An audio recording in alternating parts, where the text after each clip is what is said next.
free to anyone who wants one tonight. Really? Really? Wow. Yeah, they came free to me. When Genesis Apologetics came into town and got us to run a seminar at CBC, and at the Alamo Dr. Biddle sent me about 11 cases of those. I just said to my granddaughter, I said, it's going to be about dinosaurs tonight. And she said, what about dinosaurs? I said, I think where you know, where you can find evidence of it in the Bible.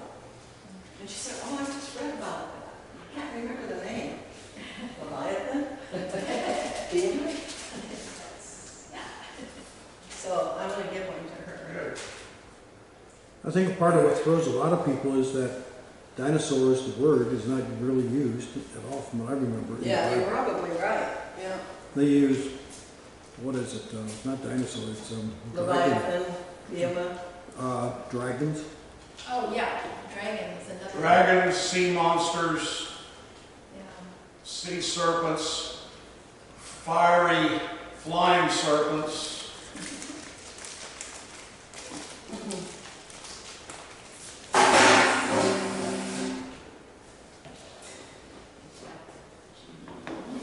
What? Got anything else? Hey, I think. Oh, she doesn't care who she sits with. But I did. I had to go do some moving and have hand. Nice and cool in here. It Compared is. to outside. That's because the people are so cool. That's right. How many dinosaurs fit into the Bible? How much for that? Free. Shoot That's that. Everybody, well, hide that one on the bottom. Those are all free to participants tonight. Precipitants. Precipitants, yes. Yes. Where is Noah's Ark? It's on Mount Noseret.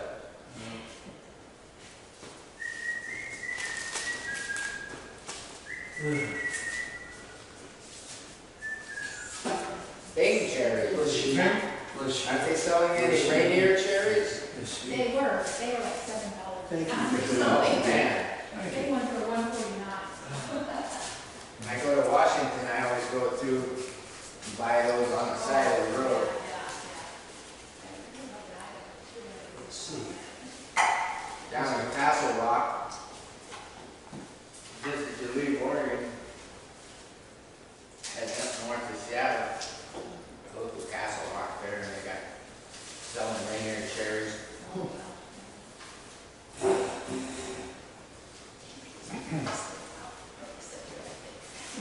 Yeah, I read you're doing the series on Wednesday night. Yep. I missed a good one last week. I'm gonna start coming to those. We didn't get all the way through it.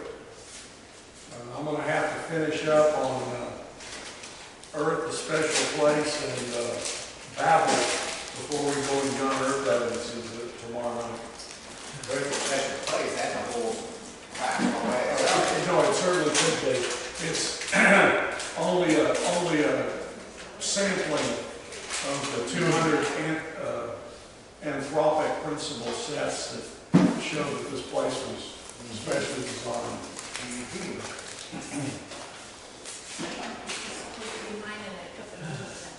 Well, one of the members of my Sunday school class wants to come tonight. They like the business in Sunday school. Do they? Well, actually, Maggie Harder wants to come. Yeah, she asked me about when it was and that kind of stuff. She sent me an email. I had somebody from our church that inquired. I don't know if they're related to the pursuit time. They pretended at least that they were interested in coming. Yeah. Walk out and get a blast of that heat and walk back in the house. I'm just sad Jerry Hardwick's not around anymore. The presentation he did on the Star of Bethlehem was absolutely the best thing I ever saw.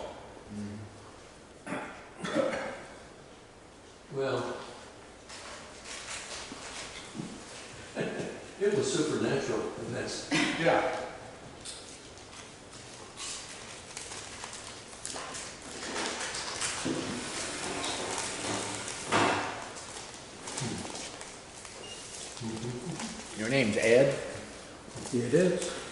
How you doing, Ed? Making progress, I'm here, how about you? Real good.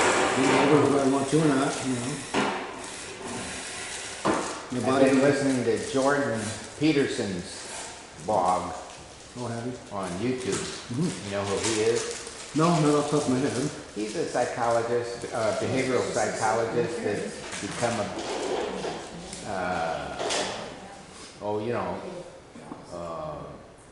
talk shows, have him on and that kind of stuff. Yeah. He's not a Christian, but he's conservative. Conservative? That helps, that helps.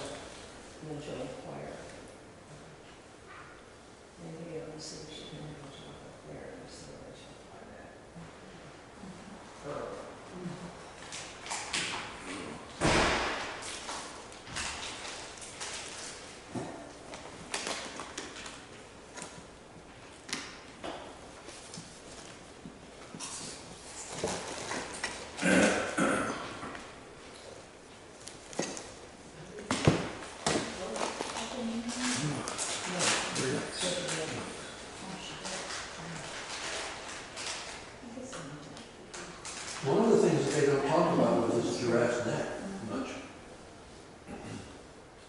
is that all this plumbing must be in place, but there also must be a neural network that controls it efficiently. Otherwise, all these valves and whatever wouldn't work. And that neural network has to be there from the beginning. Should have been pretty bad. What's interesting about his neck is that he's got some check valves, or God put some check valves in the veins so that the blood will only go one way. Veins and arteries. Yeah, okay, We've got him in our leg veins. but not like that. No, he's got him in his arteries, which is what sets the giraffe. One of the things that sets a giraffe apart.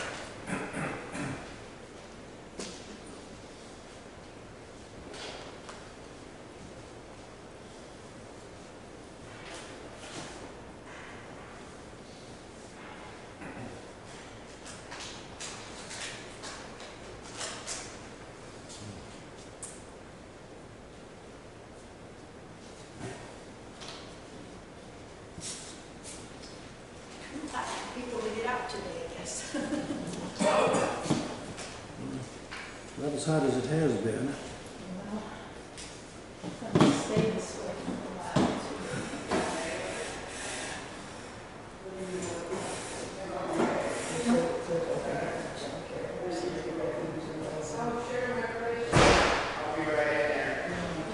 Who says that the brain has to be in the head?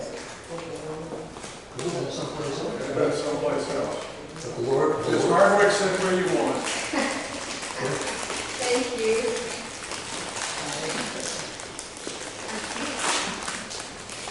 So who's the pastor here now? Pastor Ruiz. Really? Ruiz. Yeah, the first time we came, gosh, was it about 7 years ago or so? It was the first day of that pastor. It was a different one. Pastor Thompson. I think so, yeah. Oh, Yeah, very tall guy. He's not here anymore. no, he's no more now, actually. Okay. He's in Frankenmuth, Michigan. He moved to Michigan? No, that was the vicar. Oh. We had a vicar here for a year. and Oh, did you? Yeah, it was Thompson, I think, right. And it was interesting because we don't live far from here. So we wanted to, so what's the difference between a vicar and a pastor? a vicar and a pastor, Vicars I are not guess, ordained. Organization. It's like their final year of Oh, training. oh, really? In Vicar? the Catholic faith, they call him a deacon. Okay. Yes. It's an apprentice priest. A vicar's a deacon? Well, I, it's not exactly the same thing, but is there coffee, really? there's coffee. You want to get some treats, so go ahead. Yeah, I was He's meeting every Wednesday night. He started last Wednesday. I invited my small group from first prize. And two of them said that they could not come, but they would like to come next. Come whatever. Yeah. And the programs are all on YouTube. You got something for me? Oh, so I can see the Thank first you. program on YouTube? Yeah. Have you got one of these before? I don't know. I don't have this one, but I have the little track. Read that. Say $3? $3? They're free. Oh, $3. Free. They're free. $3. They're $3. They're Canadian dollars. They're nothing. Well, that makes them only worth 74 cents. Good evening, how are you all? Pretty good. That's what I Good evening. Thank you, sir. How do dinosaurs fit in the Bible between the pages? Yeah. Is that her? You can convince somebody you don't have a PhD. That's mine. You're welcome to see the link. Okay, there are two. Oh, Nicole's there. Most Nicole is here. With PhDs, they're just like everybody Maggie else. Hardwick. What? They're just How are you? My dad was flabbergasted Past? Yes, at from UTSI when they had Yes. a group of PhDs together for a committee to get something done. And when they actually got something done, Dad, who was chairing it, said, I gotta compliment you. This is the first PhD committee I ever saw do anything. Get anything accomplished, because usually they just argue over that. Oh, really? Yeah. With Alzheimer's. Well, Oh, I'm so glad to see you. So you're just I'm doing well. This I is wrote my a friend paragraph Ann in that book Fernandez. last night. Hi, Ann. I wrote a paragraph in that book last night. I'm sorry. Are you sitting with About how This is I fun. dropped out all the So, scientists. I know. You probably haven't This seen. is Harry Padilla, Maggie Hardwick. I knew her years and years ago. Yeah, that's right. From church first, and then from political stuff. Yes, Right? yes. All the good stuff. All the good stuff. Yes, yes. Good to see you. Oh, it's so good to see you. Have you been here before? I know him. He knew Jerry very well. Oh, good. Uh-huh. And this is my friend, Chaplain. This is Chaplain. We met him the very first year we came. That's a present for Maggie her. Hardwick, how are you? Oh, she's. You can give one to anybody who shows up. Thank you. Yeah. Have you been here before? Somebody gave it to me. You know that I won't want to. But she knows other people in here than I do. Jerry was very welcome. Really? Uh-huh. That's wonderful. Yeah. He's fine. I come and listen and it goes, whoa. And then I understand something and then it's something else. How's your son doing? Pardon? How's your son doing? I have two sons. One's in Washington DC and one is, he was here. Yeah. He was in Waco, Texas. Yeah. He just got Sister has married. two sons. But I can't remember what was going on. Yeah, we'll, There aren't, yeah, we'll talk later. there aren't any two solar systems. And it's busy. There are stars that work. Evening, folks.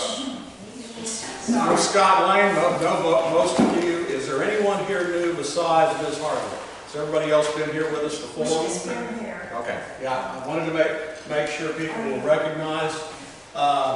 You should have gotten a How Do Dinosaurs Fit in the Bible book as you came in. They were provided to us free by the Genesis Apologetics group out of California. What a blessing. Huh? What a blessing. Yeah. Thank you. A few things for this evening before we get started. We will be looking at dinosaurs in the Bible. That's our program for this evening. This is the most popular program we do when we go to schools for kids. I don't know why kids love dinosaurs, because if they ever really met one, they wouldn't want to.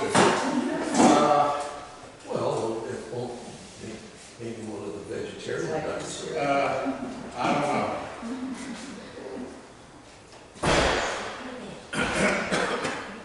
Our schedule tonight, we will look at dinosaurs in the Bible. Next month, the discovery of Genesis in Chinese, which sounds kind of weird, but it's one of the more revealing programs we have. All the programs listed on there, all of this stuff is on our website, so you can look at this schedule at any time. I just added Discovery of Dinosaurs with Dr. Brian Thomas from ICR in November. I'm currently talking with their team to see how many other places I can schedule him, into a church, into a school, while he's here. But we will have Brian here in November. He's reading out of this.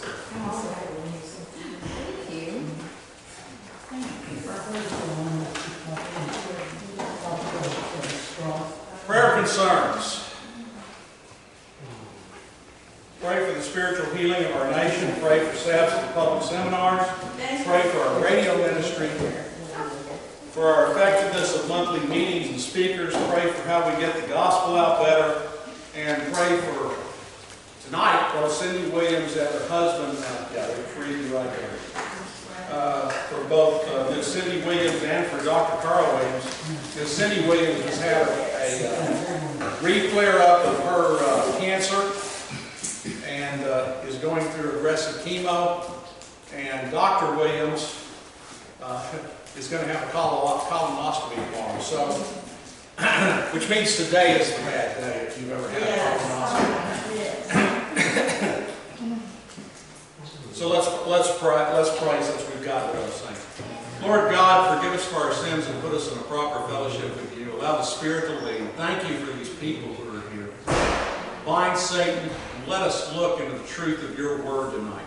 Amen. We've enumerated a lot of things that we have concerns for our ministry. One of the greatest ones is for corporate prayer. And we ask you in all of these things for your will. We ask you to lead now. We ask this in Jesus' name. Amen. Amen. Come on in, folks. Oh, we actually have a lawyer over there. Okay. Yes.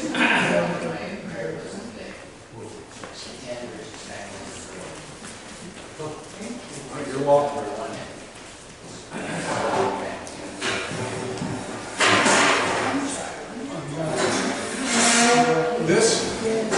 This is the tough way. This is the out of your way to meet people. This is the family I met in Dallas, right? I think so, yes. Huh? Okay, now y'all were at feast. I said a lawyer because I met a lawyer when I was up at the Institute of Creation Research about a month ago, going through their Discovery Center. Met a lawyer and his family that were up there going through. But y'all were at feast. Thank you. There are free books up here for any participant tonight.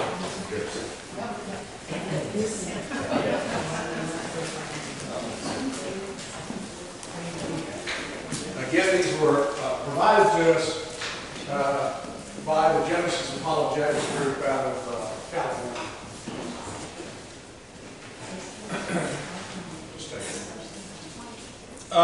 We do have hard copies of our communique out there.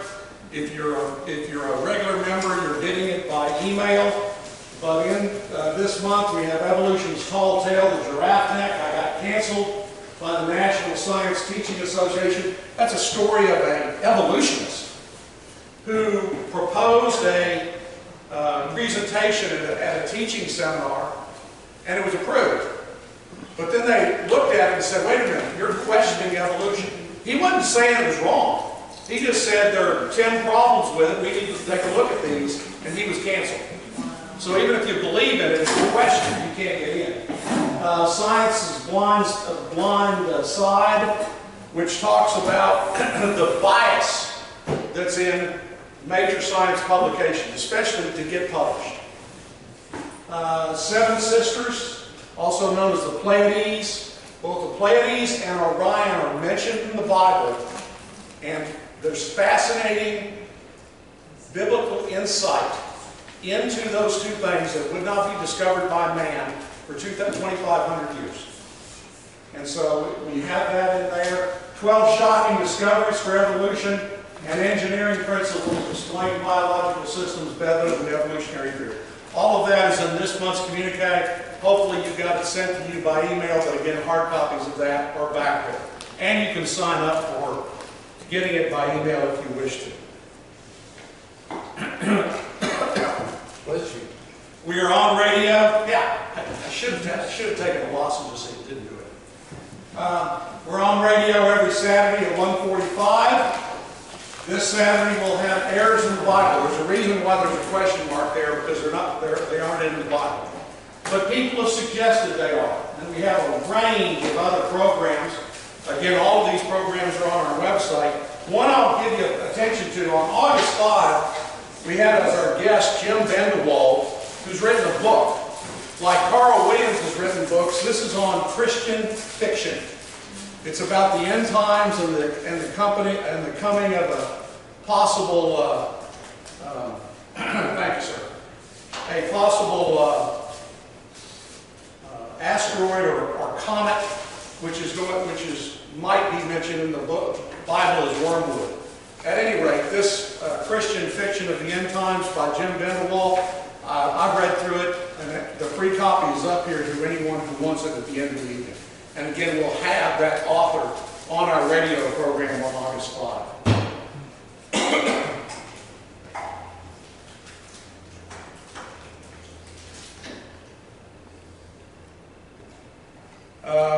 While we're doing our monthly meetings this summer, I'm running a whole creation seminar every Wednesday night at 6:30 at Crestview Baptist Church. That's in the back of Windcrest. And you're welcome to it. And the schedule for all of that is on our website, as is everything else.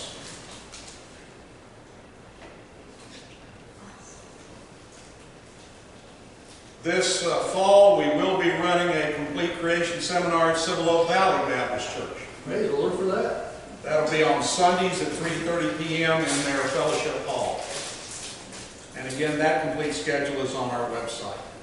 And I think that gets me out of stuff. Any thoughts or questions before we get into tonight's program on dinosaurs in the Bible?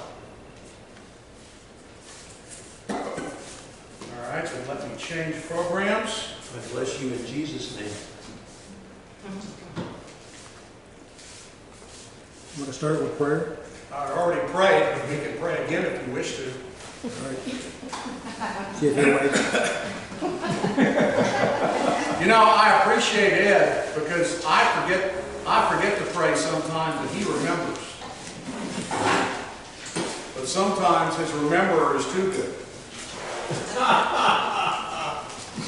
Dinosaurs in the Bible. You know, some people would say that's a ridiculous title. But folks, I think I can show you by the end of the evening that this is real history. It's not contemporary thought history, but it is real history. What we're going to look at tonight are questions. Are dinosaurs in the Bible? Yes. I'm going to show you multiple places where they're talked about, although they're not called dinosaurs. Yeah, in Job. Yep. A lot of other places too. Were dinosaurs on the ark? Yes. There's a real controversial term because people don't even believe in the ark. Where do dinosaurs fit in a creationist worldview? I believe we'll be able to answer that question. Do they prove evolution? No, but we'll look into that. Is there proof that man and dinosaurs coexisted? Yes. You'll be stunned to find out how much. Lost. And why is the word dinosaur not in the Bible? And we'll answer that one. That's probably the easiest thing I'm going to do this evening. Evolutionists believe most dinosaurs died 65 million years ago when a giant meteor exploded hitting the Yucatan Peninsula. Now folks, that would have been if it hit as described in a normal Earth setting, that would have been a thing that would set the North American continent ablaze. The impact crater was 100 miles wide and set the North American continent ablaze again if it occurred in a normal period of time. If this occurred during the flood, it would have still been devastating, but it would have been a different impact statement. Many species were killed immediately by the blast. Others died for lack of food later, because this kind of impact would have caused a nuclear winter event. Now, what does the Bible say in Genesis 1? That God made the beasts of the earth after his kind, the cattle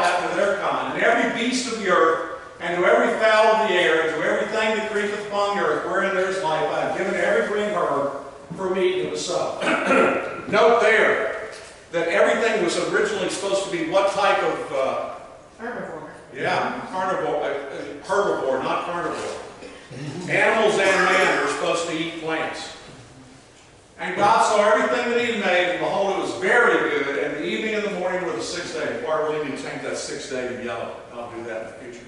It's sad when you've been running programs for 30 years and you're still picking up on your own things that changed. But again, when it says beast, what can I read into that?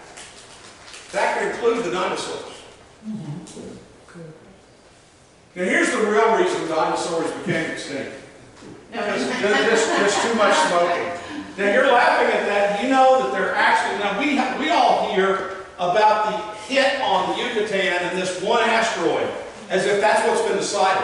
Do you know that scientifically, in terms of the scientific community, there are almost 100 proposals for how the dinosaurs became extinct that have nothing to do with a hit on the Yucatan Peninsula. Some of them say that they all got indigestion and they died because of a sour tummy. And they weren't smoking, but some of the answers are almost as dumb. Is the legend of St. George a myth, or does it talk of what used to occur? Anybody know the legend of St. George? What goes? What happened? Supposedly, during the 1st, 2nd, or 3rd century AD, you have a knight who comes along and they've got a dragon, which is terrorizing the area, killing people, carrying off children, and all this kind of stuff. So what does St. George do? He goes out and slays the dragon. Now they use the word dragon, and dragon is used in the Bible, but what could they have been talking about? They could have been talking about some type of dinosaur. You do not have a friendly neighborhood T-Rex. Okay, that's just not the way they would have been. So this is one of the main ways that if dinosaurs did exist up until several hundred years, 1,000 years, 2,000 years ago, that a lot of them died off is we got rid of them because they were pestilence. We have dragon depictions in countries all over the world. This is one that's from where? China. China had a large amount of dragon pictorials. Still do. The Bible and history says dinos in the ark survived for centuries.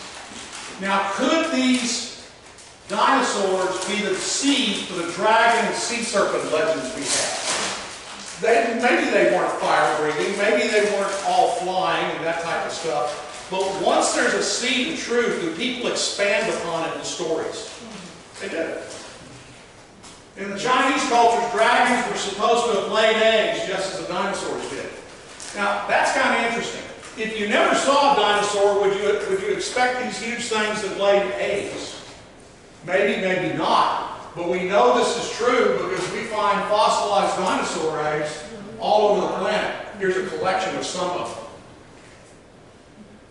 Now, the Komodo dragon is the largest living species of lizard. It has an average length of 2 to 3 meters, and it keeps growing as long as it lives because it has no predators on the islands where it lives. This is called island gigantism, where it's the biggest thing and it just simply grows all its life. Now, is this the only representative of dragons, and is this where all those stories came from, just from the Komodo dragon? I think not. Medium well, please. Now, what's all this stuff about fire-breathing dragons? Well, let's explore that a little bit. There was a known find of a fossil named Plesiosaurus. And what is thought to be in these openings in his crest? What do modern paleontologists think that is? They think it gave him a horn that he blew, that these were attached to his bronchial system, and he blew out air and made a horn sound. You could probably make quite a loud horn sound. They may be right. But what if in these openings there not only was bronchi tubes, but also there was a gland which made hydroquinone and another one that made hydrogen peroxide, and they mixed up there. Incidentally, hydroquinone and hydrogen peroxide, when they come together, guess what happens? Boom. You get a fiery explosion.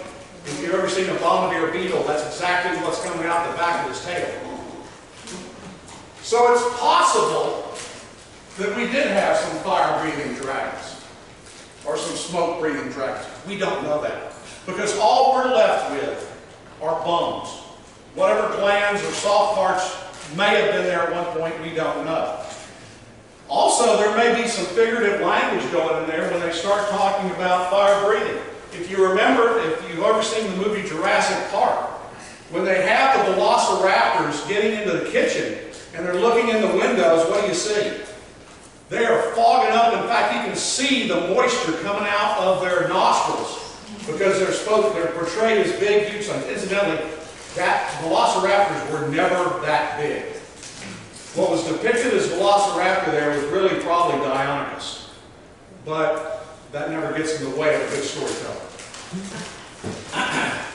But again, if you see what looks like steam coming out of the nostrils or mouth, maybe that could be interpreted as fiery. I don't know. Thunderbird or Pteranodon in the Indian Thunderbird, just a myth. Is that just a myth? The design at the bottom of the rug is a killer whale. Do we have killer whales in the world? Oh, yeah. We do have killer whales. What's this thing? It's their Thunderbird. Why would they put something they saw on there and then something that was purely fictitious? And I ask that question with other cultures as well. When we look at our modern day depictions of what a pterosaur might have looked like, and then we compare it to Indian and Rockwell drawings of this bird-like thing, reptile-like thing that could actually walk on 2 feet upright, we see amazing similarities. If they can draw these things, it probably meant what? They lived with them, they saw them. Now, we have found soft tissue, osteocytes, as well as blood vessels, as well as red blood cells within dinosaurs.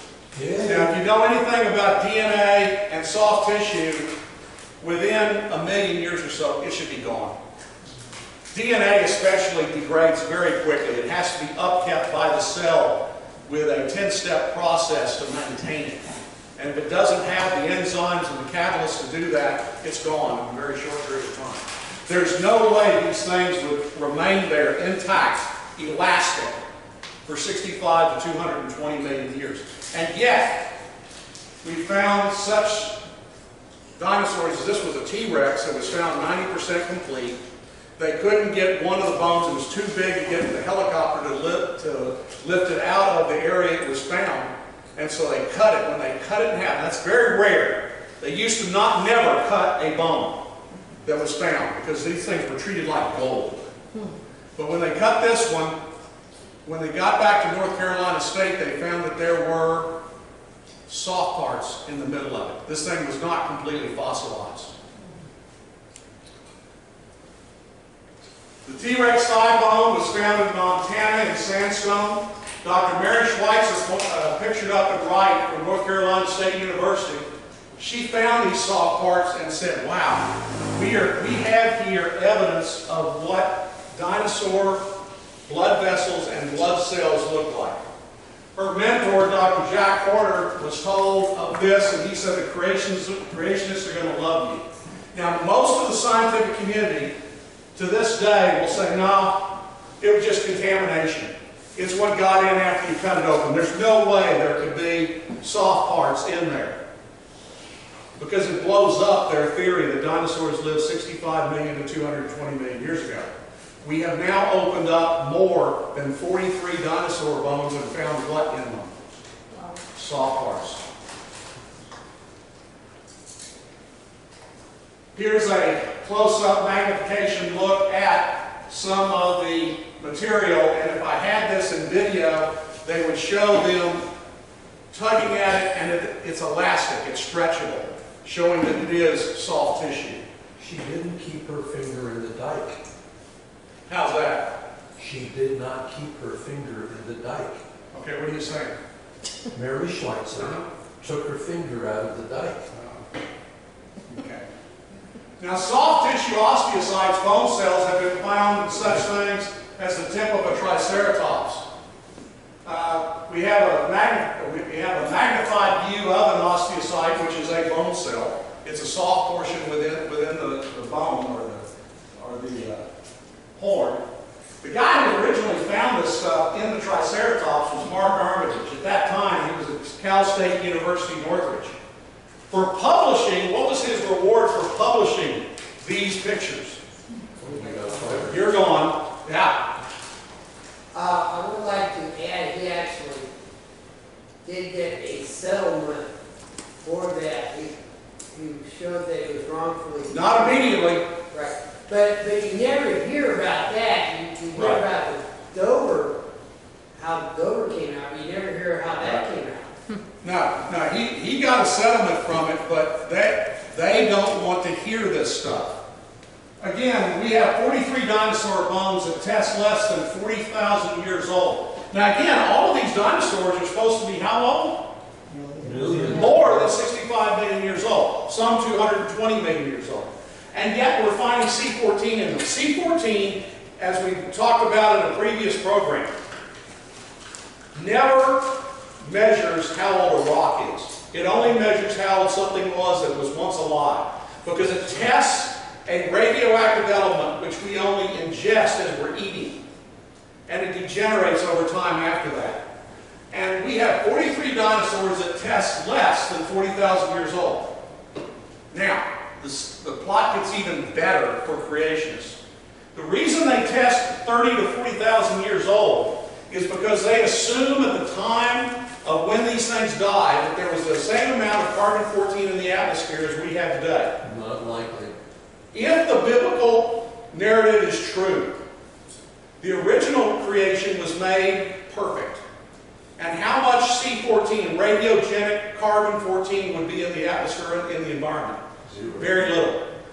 And so, if you tamp down the amount of C14 that's in the environment and that they're ingesting, and then you recalculate their ages based upon that very much smaller amount, all of the ages of these dinosaurs that we've opened up come out to be somewhere between 6,000 and 8,000 years old. What's significant about 6,000 to 8,000 years old? That's right within the biblical time frame. Scientists have discovered soft tissue in a T-Rex bone they say is 70 million years old. 70 million years? No way, I can't get a turkey sandwich to survive for 3 weeks. I can't get one to survive for 1 week. I got kids in the house. Now, imagination is not observation. We've gone through this before, but it's as applicable to humans and to hominids as it is to dinosaurs. Somebody finds a skull, a fossil, a bone. Does it come with a label on it? I was Ankylosaurus. No. I died 75 million years ago. No, they don't come with labels. So they've got to figure out what was this thing and what did it look like. Normally, the scientist or paleontologist will take it to an artist. That artist will draw what they think it looked like. Will all artists come up with the same drawing? No. No, they don't have the skin, they don't have anything except for pieces of bone. And so another artist might draw something very different because they're filling in the blanks. There's some artwork here. Now this is, you probably know it, which dinosaur are we looking at? This is Stegosaurus. Now, interesting stuff. We have red pieces and we have white pieces. Why do we have pieces of red and pieces of white? Different dinosaurs. Because you almost never find a 100% find. Some are real and some Yeah, are the white is what's filled in. The white is being filled in. That's a true statement. In point of fact, even what you're looking at here with the red pieces were reproductions because they keep the real bones buried in the basement of wherever you're talking about. Because, again, those things, as far as they're concerned, are gold. They're kept hermetically sealed and they're trying to keep them from degenerating. Were you going to say something? No. Okay. Now, In 1893, when they first found some Stegosaurus bones, they constructed him like this. 1899, somebody else, another artist, constructed him like this. 1901, he looked like that, like this, like this, like this. My question is, do we know exactly what this guy looked like? No way. No, because we're only dealing with bone, and we're never dealing with 100% bone. We have to play a Rector set and try to think, how did this thing come together? And maybe we're right, and maybe we're wrong. Now let's talk about dinosaurs' diets. According to the Bible, before the fall of man, everything, man and beast, was what? Herbivore. We ate plants. We were plant eaters. But after sin, in point of fact, after the flood, we were given the okay to become carnivores, and many of the dinosaurs and other animals became carnivores. Which dinosaur is this? Yeah, the kids love this. They go, a T-Rex, that's a Tyrannosaurus Rex. They know it's a T-Rex. You know, I've always been fascinated by T-Rex, especially his wimpy arms. Yeah. He may have the biggest teeth on the planet, but he's got the wimpiest arms you ever saw. Now, when we really describe, this is a T-Rex too. When we really describe a T-Rex, he had certain issues. His teeth fell out real easy. That's not good if you're trying to eat meat. He had vision, which was in a tunnel setting, which may not have been good. If you're a predator, you need to be able to find your prey. He had those wimpy arms. Let me discuss the teeth, because the teeth are what impress us, those huge carnivorous teeth. They have very shallow roots. What do very shallow roots tell us? Yeah, if you're trying to rip meat, they come out real easily. Is that good? No. It's not well designed at all. Now, you will have people who will tell you, okay, this thing was a carnivore because it has carnivorous teeth. It has sharp teeth. It has incisors, which is what they say about T-Rex. Well, you can't always trust that. For example, which animal are we looking at here? Panda. We're looking at a panda. He has carnivorous teeth, like we do. Does he eat meat? No, he uses that to rip and chew bamboo. He is a true herbivore. Anybody know what this guy is? That is a honey bear. Now let's think about this little, he ain't really a bear, okay, but it's a honey bear. If I used to open his mouth, you would find out he has carnivorous teeth, but on top of that, he's got what? Claws. He's got claws. Ooh, this guy must have been a meat eater. In point of fact, he's not. Why do they call him a honey bear? His favorite outdoor sport is to rip down honeycombs and get the honey out of the comb. That's what those claws are used for, is to rip them apart. So can I tell what either one of those animals were in terms of herbivore or carnivore just by looking at their teeth? No, I can't. But that has been pushed onto a lot of youth, that this is a final test, and it's not always a final test. You'd have to look at their stomach contents. You have to look at their stomach contents. Incidentally, I'm glad you brought that up. You know what we found inside a T-Rex? We have found birds that were being digested inside it, fossilized birds, etc. We found pieces of a triceratops or other type of dinosaur, but we've also found vegetable matter showing that he was what? An omnivore. He would eat both, which was probably true for most animals on this planet. Dogs are thought to be carnivorous. They do eat meat, but they're also omnivores. In fact, we do that to them. In your dog food, what's a good part of any dog food? Corn. Corn. Yeah. Unfortunately for them.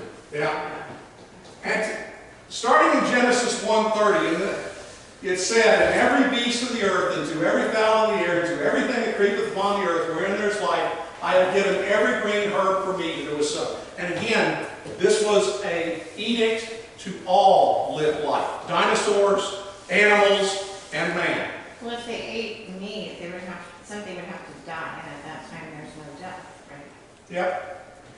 So, knowing that originally all dinosaurs were herbivores, knowing that teeth don't necessarily mean you're a carnivore or not, how do we know that T-Rex was not the biggest watermelon eater on the planet? We don't know that.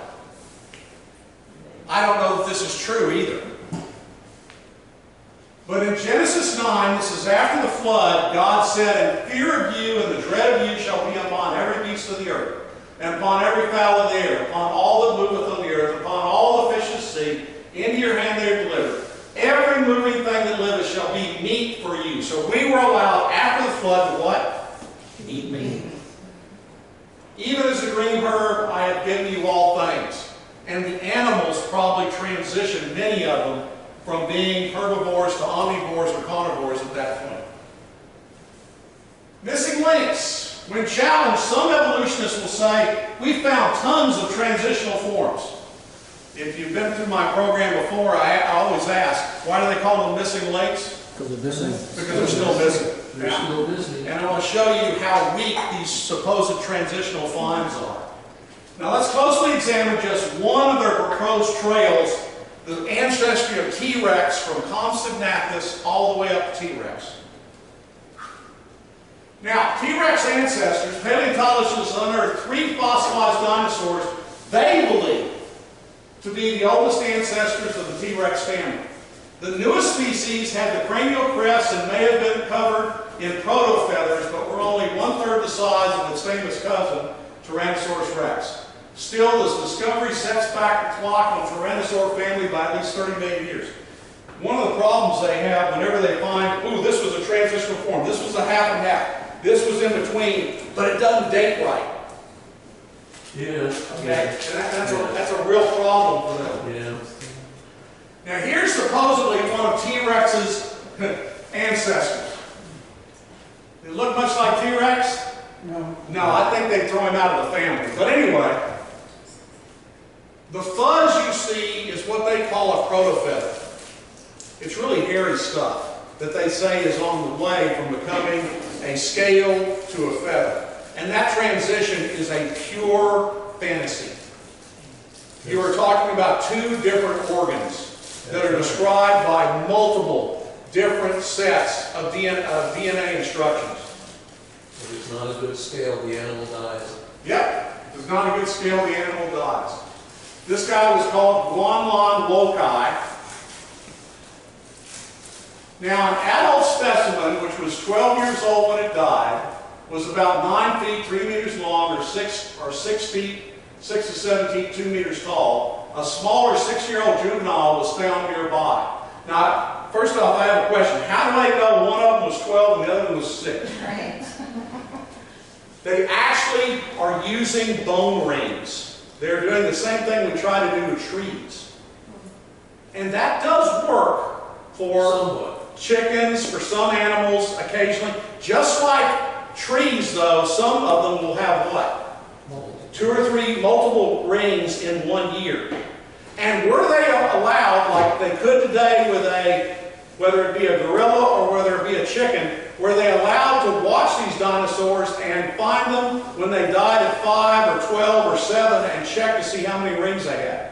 No, they couldn't do that kind of scientific observation. So there's some real assumptions going on here. Both lived around 160 million years ago during the early Cretaceous period. Now, I just showed you a picture of Guanlan loci that was very hairy, had a crest. What did they draw that whole animal from? That. How much artwork was in that drawing? Lots. Most of it. 99%. Most of it. And they're saying this is T-Rex's great-great-grandfather? I don't think he'd recognize him. Again, from that one piece of bone, they drew this entire thing. Now, why did they draw it with proto-feathers? Because they didn't find hairs or proto-feathers. What they found around this find was some striations in the rock. Those striations could have been hairs. They could have been proto-feathers. But an interesting thing, today when we find a fossilized crocodile or alligator, we find the same striations around it. Because what happens when they die and they get trapped in debris, is they shrink and their skin starts to unravel. And the collagen unravels and leaves these striations. So we could just be looking at the remains of dinosaur skin. We do not have to be looking at proto-feathers. Why does the current establishment push proto-feathers at all times? They're trying to say that dinosaurs became birds. That when you're looking at a chicken, you're looking at a dinosaur because he is the umpteenth ancestor. They are devoted to that thing. All right. It's just like hula hoops and those square things. It's a fad. Okay. And it'll pass, that fad will pass. After we have Guanlan loci, we are now supposed to have Geruvinators, found in Germany. Now this guy was supposed to have lived 150 million years ago in the middle of the line of dinos believed to be developing feathers. He's only 2.5 feet tall. You can see him compared to a set of keys right here. Now, Guanlan loci was how tall? 2 to 3 meters. So going up, he's now going to go back down to 2.5 feet. And does this guy have protofeathers? No, he's going to lose the protofeathers. So he's first going to shrink, and then he's going to lose the protofeathers. Doesn't look like upward evolution to me. The next oldest supposed Tyrannosaur ancestor was 130-year-old Delong paradoxus, discovered in China by the same researchers as Guanlan loci. Now again, they drew this picture of what they think he looked like. Well, he's grown again. He's back up to 2 or 3 meters tall. But what skeletal remains do they have of this guy? A skull. The rest of it is pure artwork. They don't know what he looked like at all. The protofeathers appear on the tail and jaw of one of the Delong fossils. I said one. The filaments on the tail are branched up to 2 centimeters long, spreading at angles of 30 to 45 degrees from the tail. Again, can I tell that these are protofeathers from that? No. They could have been hairs. They could be collagen that's degenerating. We don't know what they were. But again, here's what they were working with Delong. 2 different artists took this skull and they drew these 2 animals that are supposed to be Delong loci. What's my problem with these 2 pictures? You couldn't convict in a court of law. They don't look the same. Because we're dealing with so little real evidence.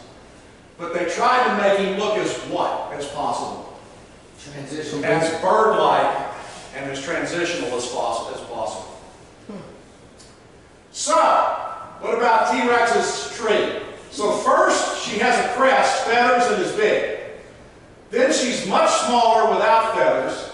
Then she's larger with feathers, all before dinos were to have evolved into birds. The order makes no sense. The evidence is beyond, it's not just not conclusive, it's bad. There's more imagination when you take a look at the supposed fossils, and there's an agenda going on to try and force fit it in there. Here's some pictures I took when the Darwin exhibit was here at the Whitney Museum. How long ago was that, Terry? About 9 years ago? Yeah, it's quite a number of years. Number of years ago. This is supposed to be what? That's a baby T-Rex. They covered him in what? Hairs, because he's got protofeathers. There have been 30 T-Rexes found in fossils across the world. Of those 30, how many even have striations in the rocks? 1. But what do they put on him? What makes it look like he's becoming some type of bird. This is supposed to be Velociraptor. Now, the last time I checked in Jurassic Park, he didn't look like that. Now, again, I told you the one in Jurassic Park was not anatomically correct. It was too big. If you want to see an anatomically correct Velociraptor, go to the Discovery Center in Dallas, and they have Velociraptors in the ARC exhibit that are the correct size and configuration. How big are they? About that tall. A third the size of what you saw in Jurassic Park. Yeah. Let's talk about pure dinosaur frauds. Plenty of those. This is supposed to be somebody called Archaeoraptor, which made its tour in the U.S. and was in National Geographic in 1999. Now the Chinese do not always know, the Chinese leadership does not always know what their scientists are doing. Their scientists are under intense pressure to make finds, to make big discoveries, to push the bubble, to be first in everything. And because of that, they made a real mistake in 1999. They sent this find to the U.S. and made a tour. And in the same year, National Geographic was doing an expose on this to give it big publicity. Now, the University of Texas at Austin, just up the road, got a hold of this thing while it was doing the tour and did CT scans and found out that this thing was actually 5 different fossils pieced together like Humpty Dumpty. They had taken a piece that was reptilic and another that was bird-like, and they put them together and made their own animal. And they had to do precise grinding to make it fit. It wasn't an accidental fraud, it was a literal fraud, yes. Because we've had this happen before. We know that back at the turn of the 19th century, they found what we then called Brontosaurus. Brontosaurus actually never existed, even though he was in the Flintstones. Brontosaurus was an apatosaurus head on top of a diplodocus body. He was found in a fossil graveyard where the bones were disarticulated. Disarticulated is a big word, I mean they were torn apart. And they put him together wrong because they had so many pieces from so many different dinosaurs. They found enough Brachiosaurs, apatosaurs, and diplodocus later to say, oops, we put the wrong head on this guy. So we know that now. This wasn't accidental. This was a deliberate fraud. Yep. Ha! The bulk of the feather finds that we have are all coming out of China because they have an agenda with this. They're trying to push evolution of birds. Mm-hmm. Do you know what's really sad about this? UT did the scans, published the findings that this thing was a fraud, showed that it had been pieced together. Did National Geographic still run the article as if the thing was real? Oh, yeah. They did. This is not good science. One of the things at the wedding was something called Gigantoraptor. I call this big bird on steroids. Now, when you really see, this is what we saw in the Whitney Museum here in San Antonio. When you look at the real fossil, do you see any hairs on this guy? No. In point of fact, all there is a bottom jaw. We do not have this kind of beak configuration. No fur, no beak. You do have a lower jaw, but is there a lot of imagination that goes into trying to make this thing bird-like? A huge amount. Now, where does it talk about dinosaurs in the Bible? Well, it actually doesn't ever use the word dinosaur, because the word dinosauria was coined by Sir Richard Owen, which meant terrible lizard. Dinosaur means terrible lizard, or dinosauria did, out of the Latin. And he coined that in 1841. Well, our King James translation was coined or written or translated in just after 1600. So it is written 230 years before this word dinosaur ever shows up. So why don't we find the word dinosaur in the Bible? Because that word was not being used. But what words do we see in the Bible for possible dinosaurs? Lizards. Dragons, lizards, sea monsters, Leviathan, behemoth. We're going to explore all those. Sea monsters are described in Genesis, Job, Psalm, and Ezekiel. Dragons are talked about. Praise the Lord from the earth, sea monsters and all the deep in Psalm 148. In the day the Lord will punish Leviathan, the fleeing serpent, with his fierce and great mighty sword. Even Leviathan, the twisted serpent, and he will kill the dragon who lives in the sea. So we have multiple descriptions of dragons and sea monsters and these types of things in the Bible. And the question is, were they talking about dinosaurs? Or are they all making it up? Dinosaurs were some of the biggest animals on the planet. The biggest thing we have on the planet today is the blue whale of 115 tons. And you can note that he was even bigger than what we think might have been the biggest dinosaur, the Plesiosaurus. Plesiosaurus, incidentally, was only, you see this whole drawing here? We found one leg bone. The rest is artwork. So we're not really sure how big or what that sauropod looked like. Behold Behemoth, it says in Job, which I made with thee. He moveth his tail like a cedar. He is the chief of the ways of God. Now, Brachiosaur could fit everything that's talked about in Job. He had bones like tubes of bronze. Strong, big bones. Feeds on grass, so he was a herbivore. Raging rivers don't disturb him. This guy was so big that a river at flood stage he could simply walk through. Can most animals do that today? No way. No. No.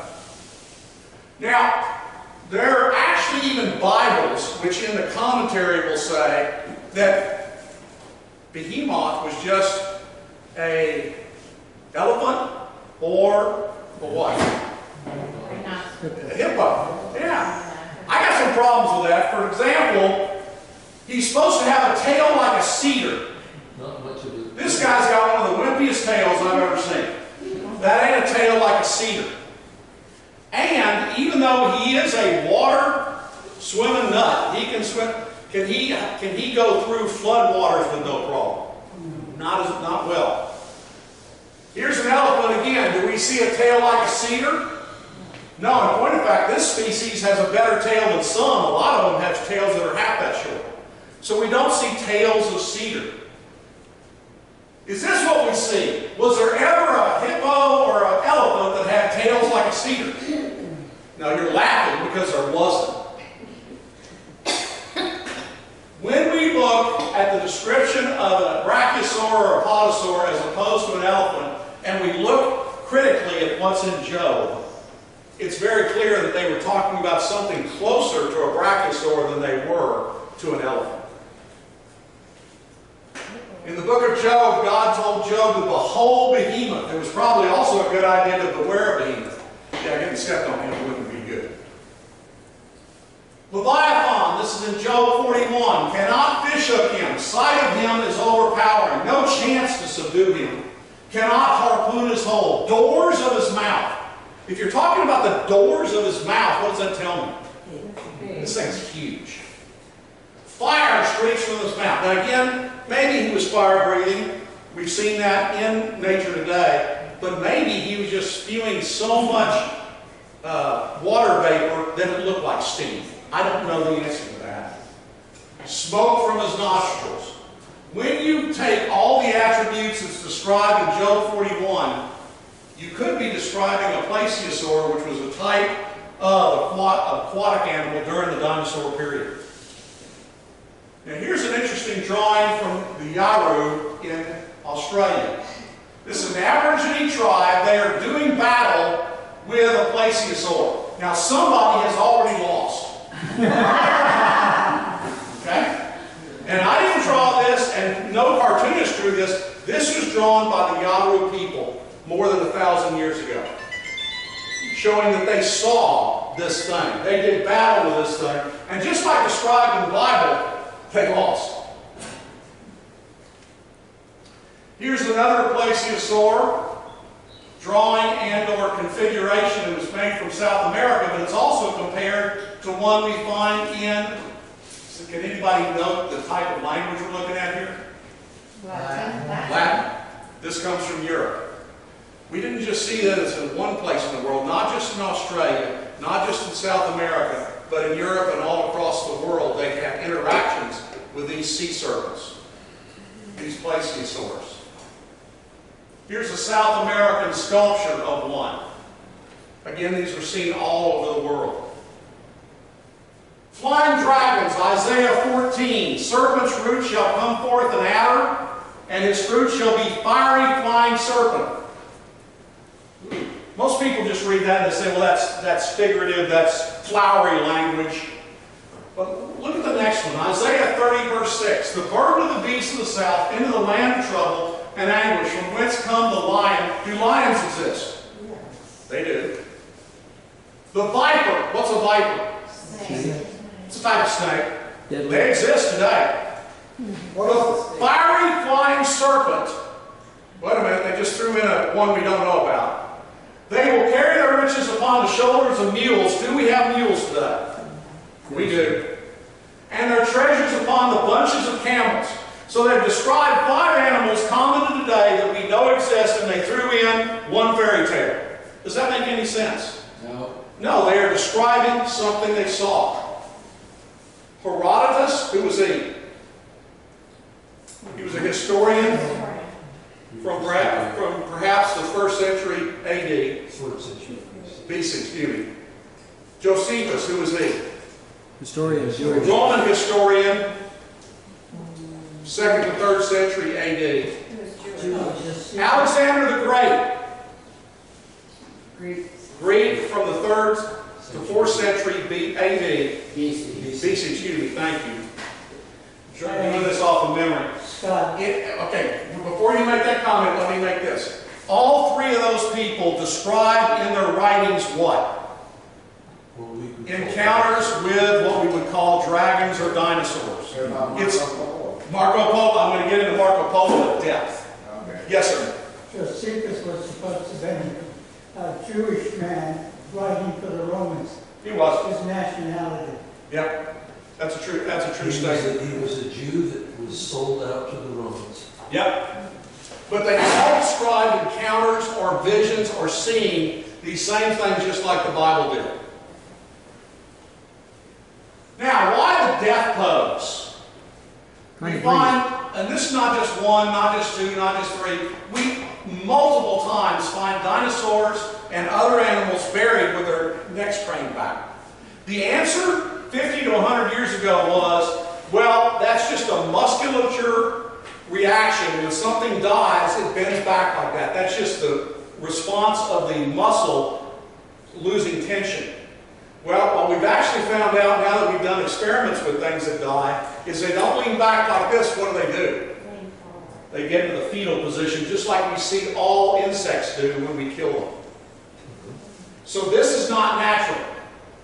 So why do we find again and again and again all of these necks craned back and upwards like this? Because they were buried by water and silt very quickly, and they were trying to do what? Get their last breath as they were covered over. Which fits completely with a what? Noah flood account. We have evidence. Let's talk about the flood. Genesis 7:2, take with you 7 pairs of every kind of clean animal, and a male and its mate, and a pair of every kind of unclean animal. And there's descriptions of what clean and unclean were. Oh crap, was that today?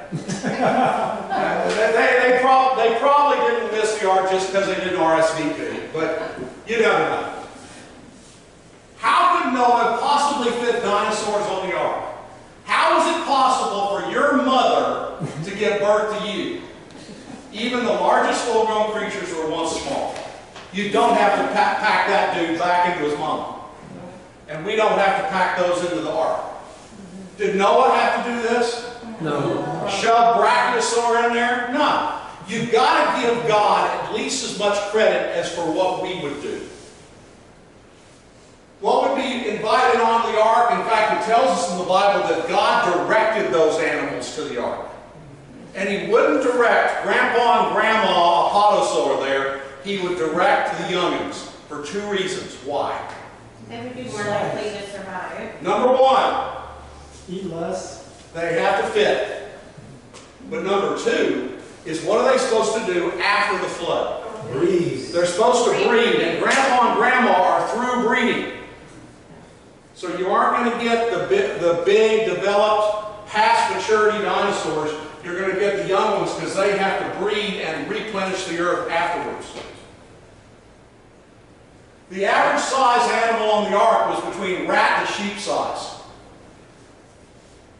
Because of that, you could have fit all 2,000 to 3,000 animals that needed to be on the ark to replenish the earth. Because again, we're only talking about replenishing kinds, not every species.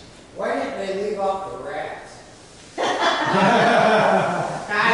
You get to talk to God about that one. Okay? Cockroaches too, yeah, mosquitoes. Yeah, they do get rid of some junk. But again, the point is, you only had to fill 37% of the ark with animals. The other 63% of the ark could have been used for what? Food. Food, water, living quarters for the 8 people on the ark, etc. You want to see a great example of this? Go to the Ark Encounter in northern Kentucky where they built a full-size ark, and we'll show you how you solve a lot of problems. Getting air inside this place and ventilating the place. What do you do with poop? 8 people don't want to clean up after thousands of animals each day. The ark was huge. It was bigger than a football field and would have just fit within a football stadium. When the ark came to ground, the dinosaurs were there to replenish the earth, as were all the other creatures. Now, they probably didn't have sunglasses. So when they came out, they were coming out to a new world. A world probably devoid of trees. Everything was knocked over. Everything was muddy and that type of thing. Now, we have what's called living fossils. The coelacanth is supposedly one of them. Coelacanth supposedly lived 410 million years ago and went extinct. But in 1938, off the coast of South Africa, actually off the coast of Madagascar, they found one of these. And he weren't dead. He was a living, breathing organism. Now, what's really interesting is how bad we get. We had a fairly good impression here of what this guy looked like. And so we can recognize it's a coelacanth. But what they theorized, because of when this guy lived, was that these lower fins were actually detached, were actually attached to his skeleton and growing muscles to where he could be amphibious, to where he could get out of the water and walk around some. They also envisioned that inside him were proto-lungs, that he was starting to be an amphibian, to where he could be half fish and half amphibian. Well, when we actually found this guy, guess what he was? A fish. A fish. Those lower fins were not attached to any type of skeleton. They were just what? Fins. And he did not have proto-lungs. He had gills. We didn't find this guy for a long period of time because they live in very deep water. We eventually found a second species of these off the coast of Japan. So they're not dead, they're not extinct, and they're not transitional forms. Now here we have a dragonfly, and here we have a fossilized impression of a dragonfly that's supposed to show a dragonfly that died somewhere between 150 and 200 million years ago. We see no change. According to evolution, what should be occurring during the last 150 million years? Lots of change. This thing ought to be changing all over the place. It ought to be evolving, changing, shape-shifting based upon the environment, adapting. But we see stasis, the same thing. We see the same thing with a live stingray as opposed to a fossilized stingray. After 250 million years, do we see any real difference between these? No. That's stasis, not the evolutionary progression that we should be seeing. Modern shrimp show no changes from the fossil of a shrimp supposedly 170 million years ago. If that were fresh, I'd still eat it. Fossils of a horseshoe crab show they have not changed in 450 million years. According to evolution, these things should have changed radically within 450 million years, not be exactly the same. Now, dinosaurs may not have been this domesticated. I'm not sure I would have gone on for a ride on T-Rex.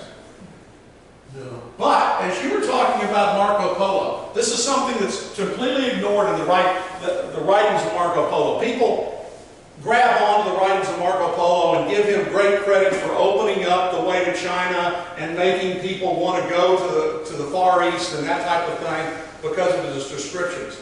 But one of the things he described is that they ranched and raised dinosaurs, and that dinosaurs, or dragons as they were called, pulled the emperor's sled.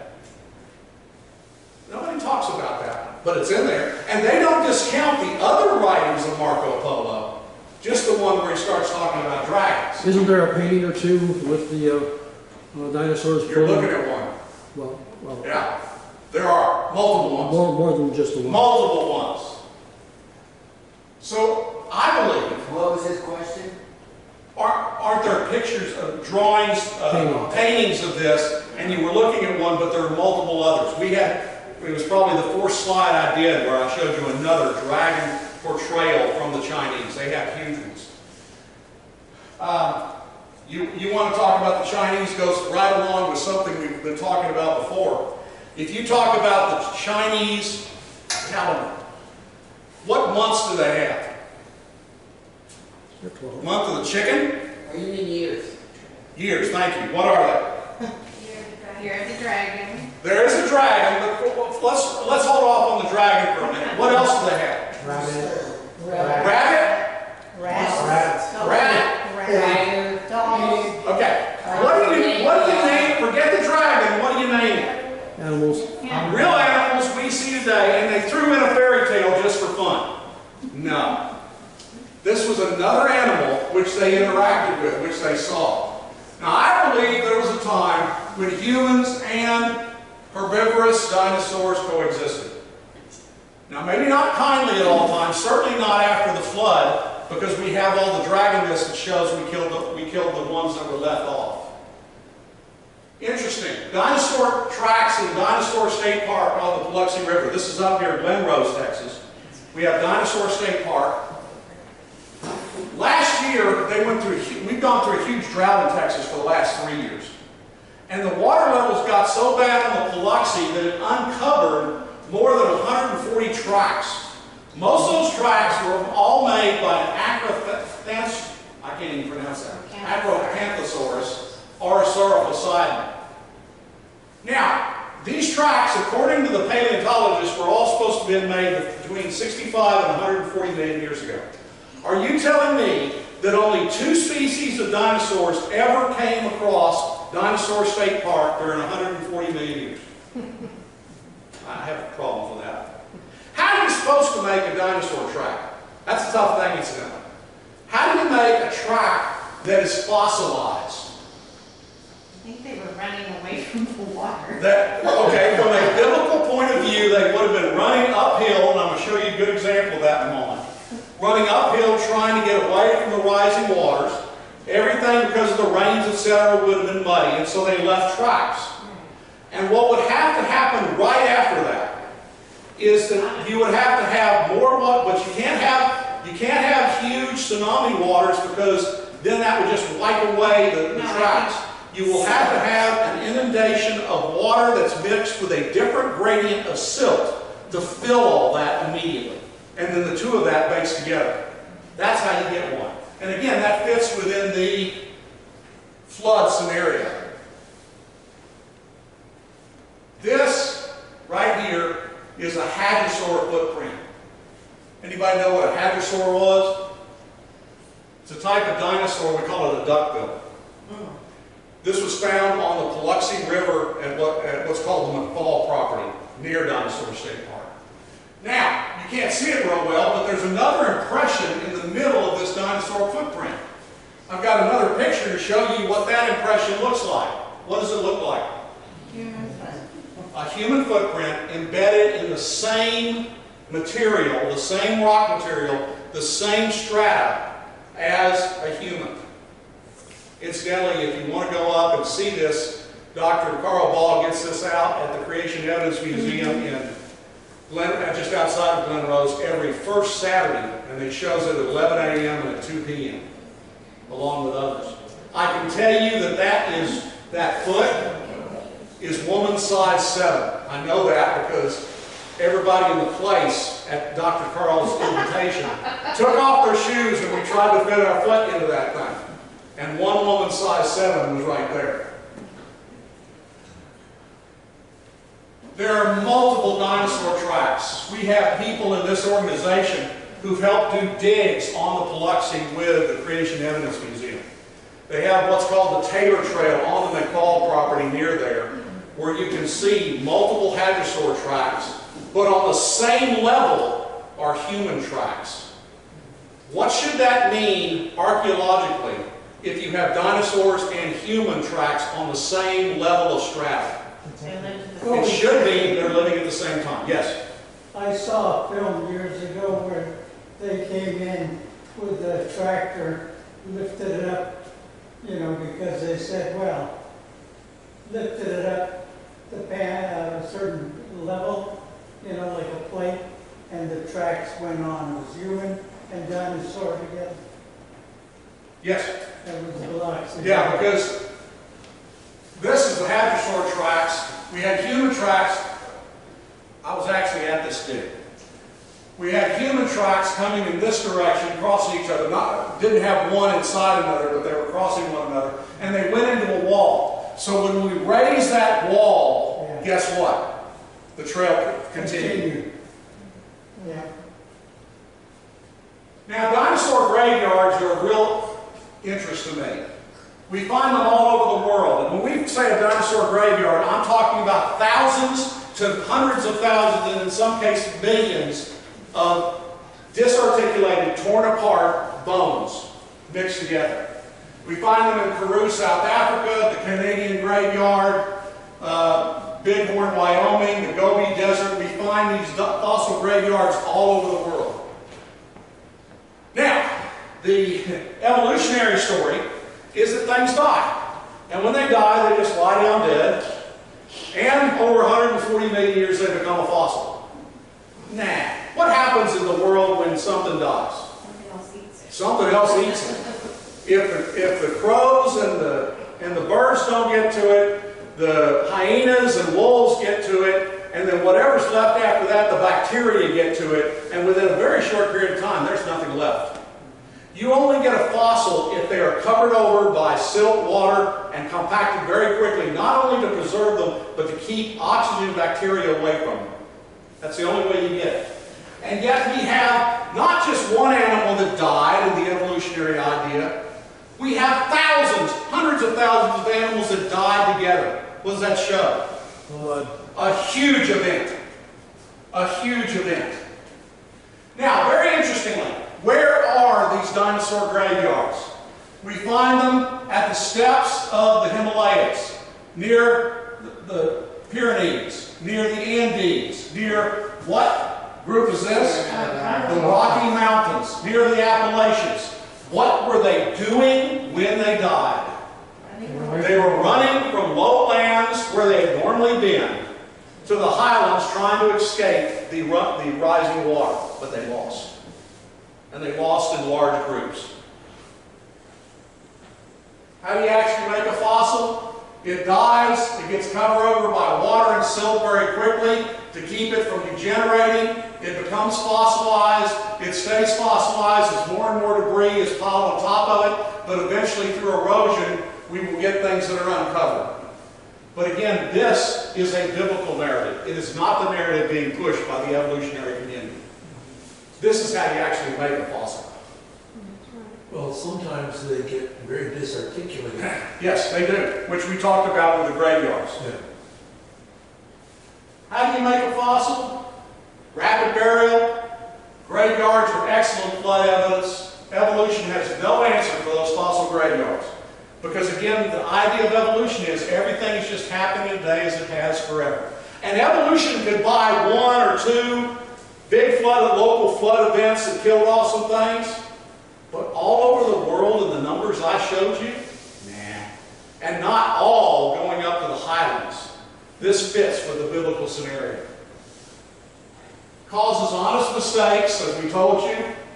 My favorite dinosaur growing up was Brachiosaurus. It was a tough gig for me in 1990 when I figured out he never existed. Because they put the wrong head on the wrong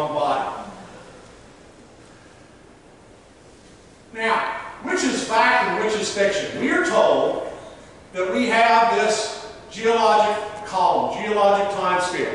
That you had pre-Cambrian when there was nothing but single-celled and multi-cell organisms. Cambrian, you have an explosion of life. And based upon what animal you find, you can figure out what time period you're in because they assume evolution, which is bad logic. Or was it true that Christ, through his creative power, created them from the start with man? Amen. We've seen better evidence tonight for the creation with man as the beasts of the field than this thing. Incidentally, where in the world can you find Precambrian with Cambrian stacked on top, Ordovician, Silurian, Devonian, all the way up? Where can you find all of those things stacked one on top of another? No place. Nowhere on the planet. They take a slice of Precambrian from Canada, put another slice from South America on top of it and say it's Cambrian. Take another slice from Europe and say, well, because this is the next development level, they're assuming the fossils tell the story. They take a slice from Europe and stack it on top of that, a piece from Asia here, a piece from Australia here, and keep stacking. All based upon the assumption that evolution is true. That's bad science. Now here's what we have seen. You can't see it very well, but there is a picture there of a sauropod, and here I've outlined it for you. This is from a cave here in the Americas. Here's another cave drawing. What does it look like they drew here? T-Rex, Allosaurus, some type of theropod. These are burial stones, Ica burial stones from South America. You ought to be able to recognize that dude. Who is it? Triceratops. That's Triceratops, one of my favorites when I was a kid. This is probably Allosaurus. Now, if these things are real, and you've got a problem in South America because there's a huge black market for these things to be scammed, for people to try and buy these that they supposedly came out of graves, but actually people have made them today. But if you get an original one, it's very interesting. If this was an original one, what does it mean to draw a Triceratops completely accurately as we know him today, or Allosaurus? You've seen it. It means they saw him. It means they saw him. Another interesting thing. Now I'm going to pass around while I'm talking about dinosaur skin. I'm going to pass around a replica. This is not dinosaur skin. This is a replica of what the texture looked like. And Where did you get that? I got that from one of our membership who sells them. Hey, Scott, Yes. what's the reason for, you mentioned that you used to believe in Brontosaurus, and then they changed it to Brachiosaurus. What's the difference in the name? The difference is we got the right head with the right body. Well, why call it Brachiosaurus? That's like if I ever find one, it's going to be Lanosaurus. Okay, it's whatever they decide to call it. Okay. All right. Wow. Did they just do artwork on these bodies? We're assuming that these are real pictures of people who saw them. Is that just artwork of all these circles and squiggles and designs? It was assumed so, except that in Siberia we have now found frozen dinosaur skin. And on that frozen dinosaur skin, what did we find? Those type of geometric figures. We are all conditioned because of all the sci-fi movies that they're supposed to be big, gray reptiles. And they probably were reptiles. But they may not have all just been drab gray. They may not have been one flat color. In point of fact, these burial stones may be showing us what these very artistic products of God actually look like. These are from a Cambodian temple more than 1,000 years old. Do you know what that animal is? Monkey. Some type of monkey, yeah. You know what that animal is? Deer. Deer, antelope, something like that. On the same, these are all pictures around the door to this temple. We have a what? Stegosaurus. Why would they throw in Stegosaurus with 11 other animals that exist today unless it's something they actually saw. Some conclusions about dinosaurs. Conclusions about their dying off may be false. How did the dinosaurs, from a biblical point of view, actually die off? Most of them died off when? After the flood. During the flood. Most of them died off during the flood. Some were saved on the ark, but when they get off the ark, what happens within a 400-year period after the ark? Climate change. We're talking climate change today. No, I'm talking real climate change. I'm talking about a world turned cold. And if they were reptilian and cold-blooded, that would not be a good environment for them. They could still exist in the mid-latitudes. But a lot of them were killed off by the Ice Age. But again, the ones that are left would have been what? Pests. Or dangerous. And who would have killed the last of them off? Just look in the mirror. We probably did. Assumptions about them from fossil remains often use wrong assumptions. Science gets bad, and we have 2 articles in this month's communique about this, when we let our agendas push the science rather than the science itself. We have got to be based on observation, not on what we want to try and make it believe.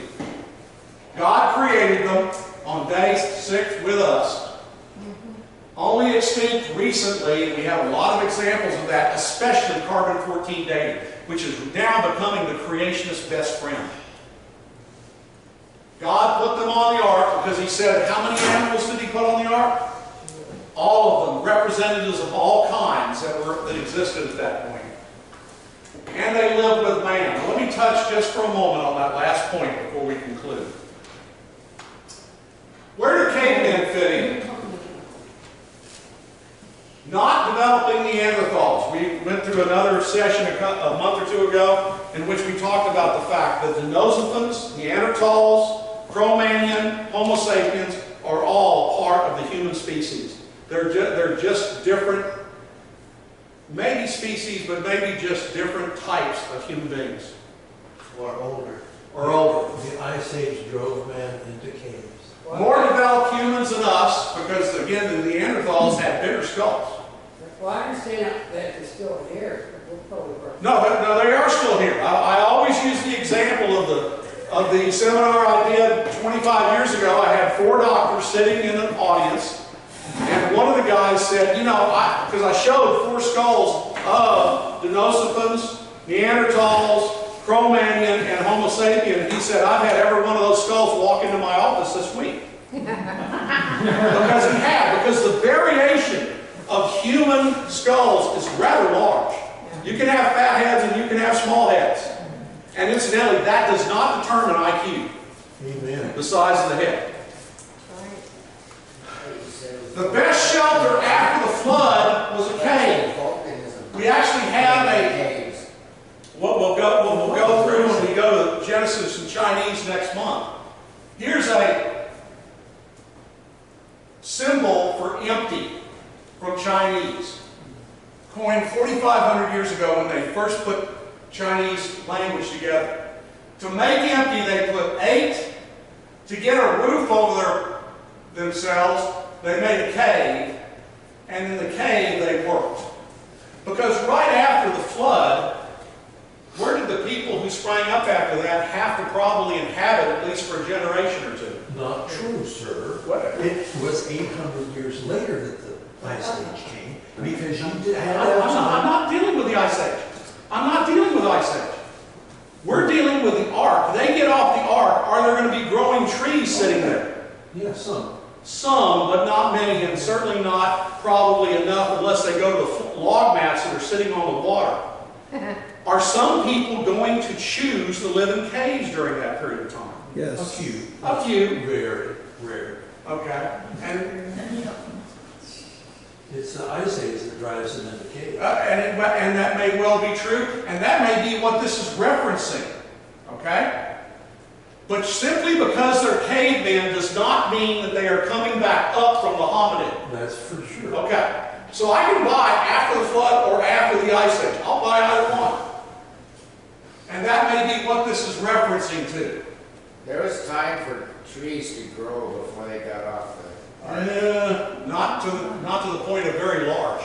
But again, A bird came back with a branch in his beak. yeah, with a branch in his beak, but would that come from a tree this big or that big? I don't know that, okay?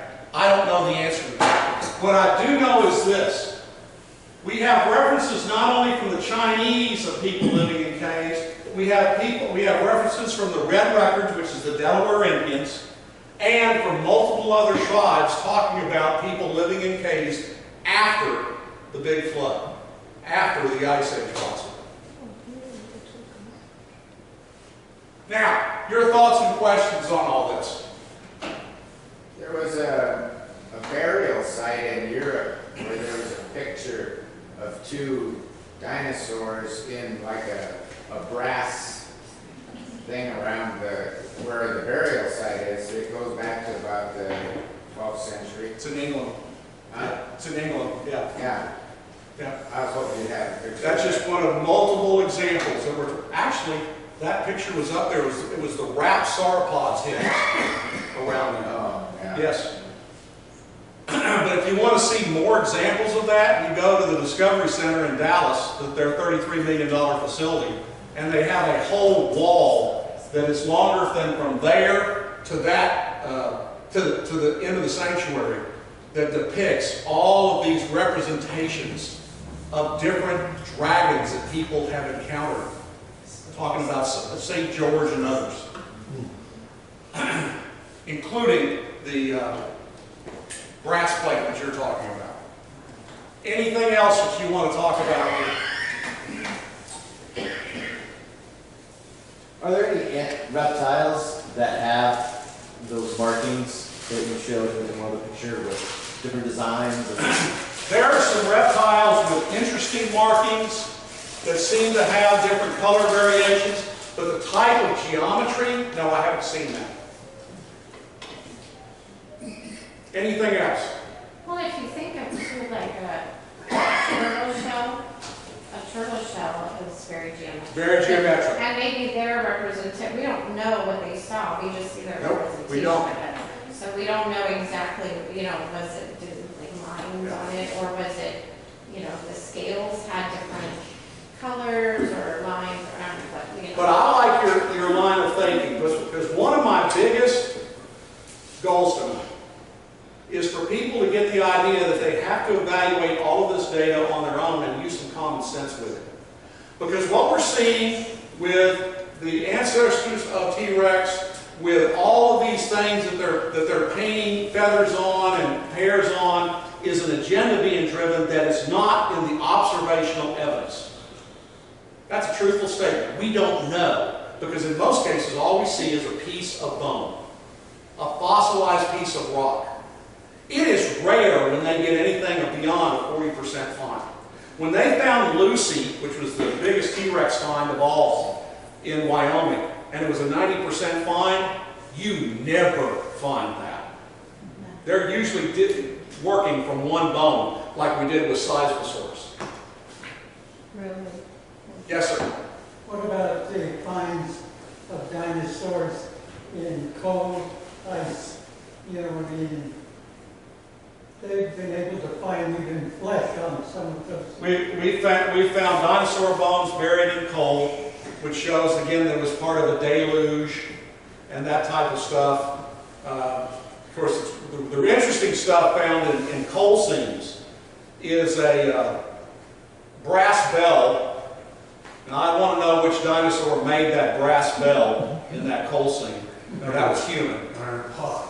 An iron pot. A gold chain. Now we got disco dino going on. No. This shows human beings were contemporaneous with when this stuff was made. And it doesn't take millions of years to make coal. We can make high-grade coal and oil in a laboratory in 20 minutes or less with the right catalyst, the right temperature, and the right conditions. And incidentally, you have just the right conditions at Mount St. Helens in 1980. Yes? I have something that might be humorous. What's that? I believe that those circles on the sides of the dinosaurs were targets so that we would hit them right. God was helping us out with targets. Anything else? If you haven't been around Dr. Harris's humor before, you've now got a taste. Yes? How big do you think a Komodo dragon could grow, or an alligator or a reptile like that, in the right conditions? Actually, our current observation is there's no limit until they just flat die. They don't have a limit as to how far they grow, and that's why we've seen with island gigantism where they have no predation, there is no predator above them, they simply continue to grow and grow and grow until they just drop dead of old age. Until humans take them. Yeah, well, we normally are a problem like that. Yeah. That is a theory, incidentally, that goes along with some people in dinosaurs. What if they did live to much longer ages, like humans supposedly did, according to the Bible, before the flood? Would they have continued with this no check on themselves to very large sizes? Yeah. Again, I'm not going to say definitely, because we're not dealing with scientific observation here. We're dealing with speculation. But that's possible. Anything else? I thank you for your attention. This is normally, as I say, one of the favorites of the kids when we do this in schools.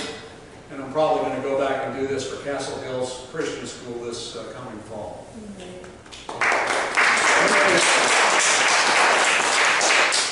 I do remind you that if you didn't get a Dinosaurs in the Bible book, please come get one. I also have that free book, the Christian fiction by John Vanderwall, who we'll have on the radio next month. Where is Noah's Ark? This is a compendium of a lot of people who search for it. And those are all freebies that are up here. On the right side of the table back there, we have free materials. On the left side, we have paid materials. If you would like to sign up to get our communique each month, there's a sign-up sheet back there. And let's close in prayer. Lord God, thank you for this great group. Thank you for their attention. Thank you for your giving us so much information to try and figure out that you are telling us the absolute truth. Amen. That a biblical worldview is not an ignorant nor unscientific worldview. It's what really happened. You tell us real history. Protect these people as they go home. We ask all this in Jesus' name. Amen. Thank you, folks.